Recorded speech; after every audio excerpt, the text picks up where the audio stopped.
Hello bachcho, let's read the question. So the question over here says, we are told that evolution is a continuing phenomena for all living things. Okay? Are humans also evolving? Justify your answer. यहाँ पे बोल रहे हैं कि जो evolution का process है हमें बताया गया है कि ये इवोल्यूशन क्या है, एक कॉन्टिन्यूस प्रोसेस है, एक कॉन्टिन्यूस प्रोसेस है। क्यों? क्योंकि इवोल्यूशन कभी स्टॉप नहीं होगा, इवोल्यूशन होता रहेगा। भले ही स्पीशीज एक्सटिंक्ट हो जाए लेकिन इवोल्यूशन होता रहेगा, कॉन्टिन्यूस फिनोमिना है। ओके, तो क्या हम भी इवॉल्व हो रहे हैं? ह्यूमंस आगे और इवॉल्व हो रहे हैं? होमोसेपियंस के बाद कोई और स्पीशीज आ सकती है? देखिए, हमने देखा ह्यूमन एवोल्यूशन एक कॉन्टिन्यूस प्रोसेस है। कैसे? रामापिथिकस थे पहले, रामापिथिकस के बाद हमने देखा आए ऑस्ट्रालोपिथिकस, ऑस्ट्रालोपिथिकस।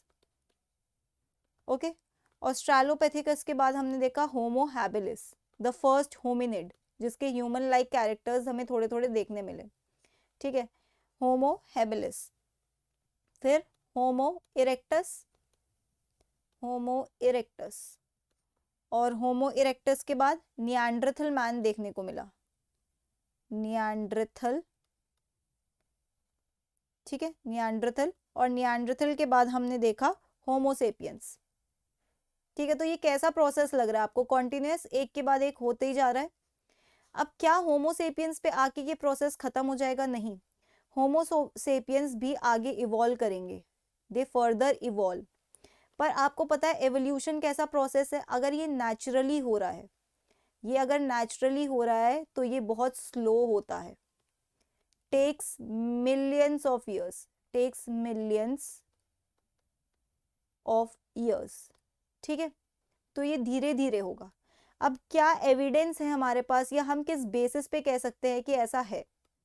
देखिए, आपको पता है ह्यूमंस का जो जीनोम है, ह्यूमंस के जीनोम में जो डीएनए सीक्वेंस है, ऐसा नहीं है कि वो फिक्स रहता है। ह्यूमन जीनोम ऐसा नहीं है ये फिक्स रहेगा।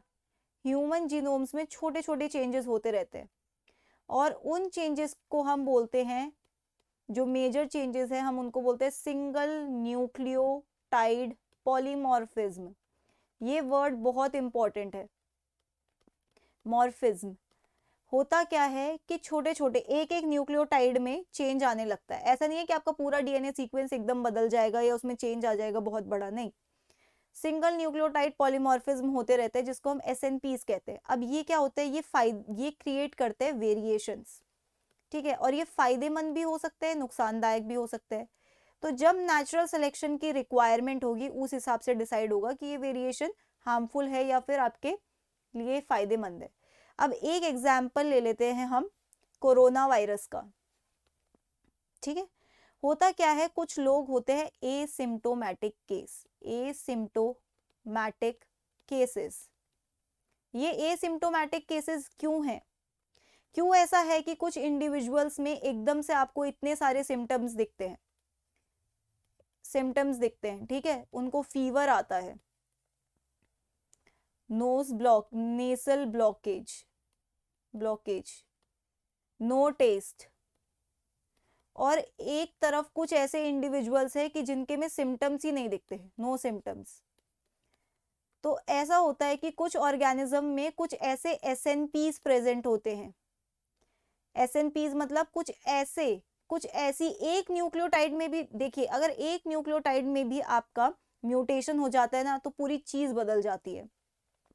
तो एसएनपीज की वजह से क्या होता है कि जो कोरोना वायरस का रिसेप्टर है हमारी बॉडी में, जहाँ पे आके कोरोना वायरस का स्पाइक प्रोटीन बाइंड करता है, वो रिसेप्टर मॉडिफाइड होता है हल्का सा, उसकी वजह से एग्जैजरेटेड रिस्पॉन्स नहीं मिल पाता। ठीक है, तो नो फीवर, या आप कह सकते हो बहुत माइल्ड फीवर। ठीक है, या फिर नो अदर सिम्टम्स। तो आप देख रहे हो यहाँ पर हुआ क्या, यहाँ पे एक तरीके का इवोल्यूशन हुआ है। वेरिएशन पहले से थी पॉपुलेशन में, कुछ लोगों के पास ये सिंगल न्यूक्लियोटाइड पॉलीमॉर्फिज्म पहले से थी और इनके पास नहीं थी।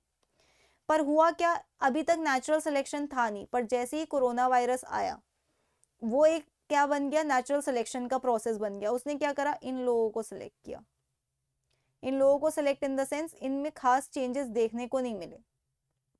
ओके, तभी ये एसिम्प्टोमेटिक केस है। तो ये क्या है, ये एक तरीके का आपका साइन है कि एवोल्यूशन हो रहा है। एक एविडेंस क्या है, डिजीज रेजिस्टेंस, डिजीज रेजिस्टेंस।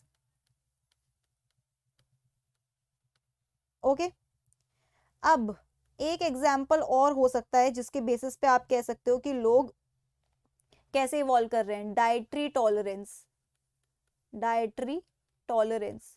पहले के टाइम पे हम कुछ कुछ डाइट्स को ही फॉलो कर पाते थे, लेकिन आज के टाइम पे हम बहुत सारी चीजें डाइजेस्ट कर पा रहे हैं।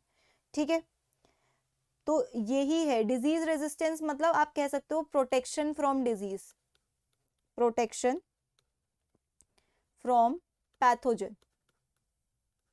Okay, so that's it for the question. I hope you understood it well. Best of luck.